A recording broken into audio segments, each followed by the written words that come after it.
it is a fact that none of the animals that they use in their experiments is allowed to leave Plum Island alive.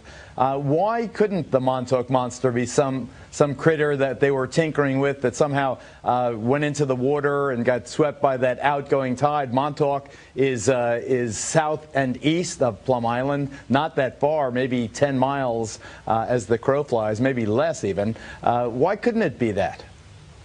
Well, let's say this.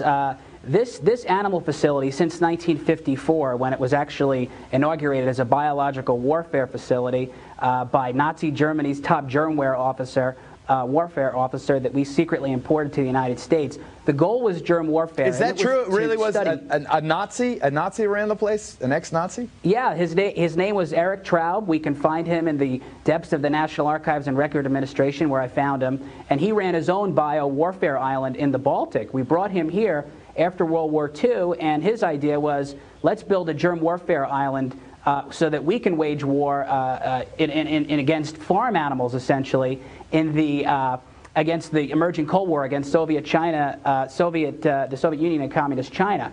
But with the Montauk monster, you know, there seems to be reports that it looks like the types of animals that are researched at Plum Island are large farm animals like cattle or pigs or sheep, animals like this. And is it possible that it could have fell off the island and you know, and sort of washed ashore on a beach? Possibly. It looks like it may be some sort of a ploy by some movie makers to try to get publicity up for their movie. But let us be clear.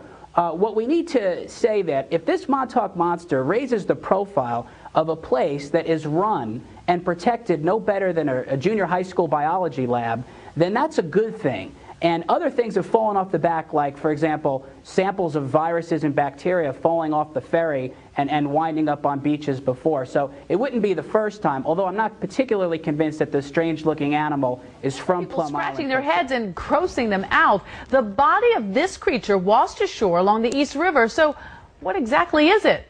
Eyewitness News reporter Kimberly Richardson spoke with the woman who first spotted it and joins us live from Lower East Side. Kimberly? Well, Sade, let's first start with things that wouldn't be too surprising to find here in the East River. Today we spotted a tire, we even saw a bra, and a fisherman who pulled out a crab. But this creature, affectionately named the Manhattan Monster, well, all bets are off. Well, it's pretty hideous. Is it real? It's real. What is it? One part gross, one part fascinating. When you live in Chinatown, you definitely see a fair share of like horribly crushed rats and stuff, but nothing, I've never seen anything quite like this. Denise Ginsley showed me exactly where she spotted it. The mouth was, I mean, I saw those big teeth. Yeah, it has big teeth and then bone exposed where its top jaw should be is just bone, like its teeth are missing. Lying on its side here in the sand along the East River under the Brooklyn Bridge. We were like, is that someone's pet dog that fell in the river? And so we started looking more closely and we were like, that's not a dog. She eventually mustered up the courage to hop over the railing to get a closer look, well within 4 feet, and started taking pictures. Skin was sort of like, some areas were gray or blue or green, but some were red. Sort of had a raccoon face, was bloated, but Denise says didn't smell. Maybe a cat, but then I thought that the body and the legs were a little too much like a rat. Appropriately named the Manhattan Monster, following in the footsteps of the Montauk Monster from 2008, which officials agreed was a raccoon, was the reason Denise photographed this furless creature. Like when you take two different flowers and you mutate it, maybe, and you put them together, yes. That's kind of what it looks like. Well, the Parks Department did come and remove it and tells me it is the carcass of a cooked pig. Someone's barbecue pig that they like threw away. But if it's someone's barbecue, why didn't they eat any of it? You know, like who cooks a pig and then like throws it in the river? Good question. Denise was with her boyfriend at the time. He's the one that used a stick, a long stick, and turned the creature on its belly. Last check, Parks Department tells me, like its Long Island counterpart, they have gotten rid of the Manhattan Monster. For now. For now, we're live on the Lower East Side. Kimberly Richardson, Channel 7. Eyewitness Among News. the world's strangest looking animals, unattractive, angry, dazed, celebrated nonetheless on a blog called Ugly Overload. But this Canadian creature, stranger still, not only because of what it looks like, but because no one knows what it is.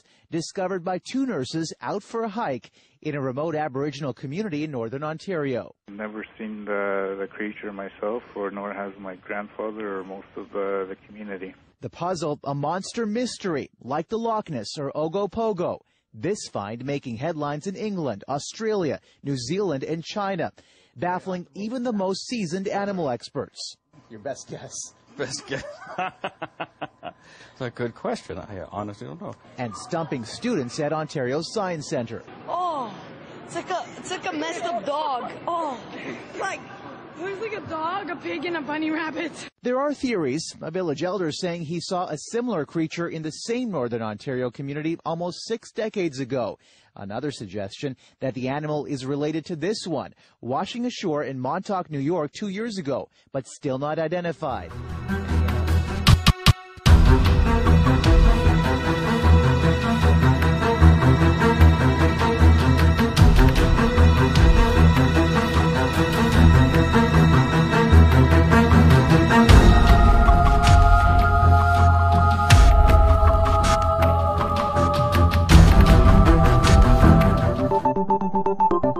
I'm Carissa Lathan. Beachgoers on the Spanish coast are baffled after a mysterious 13-foot creature washed up on shore. The bizarre corpse was discovered in Villarrica, Spain. It's a rotting white carcass with what appear to be horns on its head. According to Digital Journal, a Spanish official told the media authorities had no idea what it was. But one thing was for sure, the decomposing body smelled really bad.